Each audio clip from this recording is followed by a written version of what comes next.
dirita subong sa Taytay siyang kawayan sa ano kay amoni nga Taytay nga purti na kadaan wala paging islan ti damo kakadisgrasya sa diri sa amoni nga lugar. So tani ayuson man pakayo man sa diri nga mga gubra sang government tani kayuhon man na di para mabaggo man para malipay man ang mga tao sa diri ng kawayan sa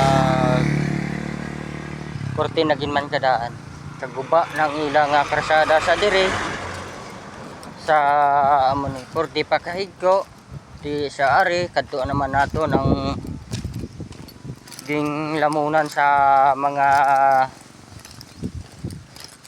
duli tawag ni duli. So ang ilang ariling guba naman kagula naman ging islan nga porti nakdaan.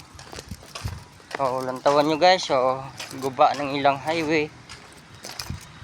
So pagkatapos tadi sa diri nga lagyan, so lantawan nyo gubaw kagula nilang bago ang ilang Taytay ang ilang ariling.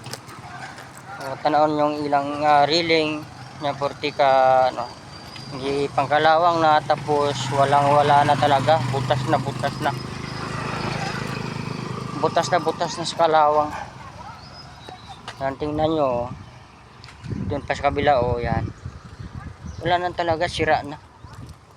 So tani ipakayo sa diri nga amuning presidente sa diri no. So damo gid nga salamat sa nagalantaw sa ining video.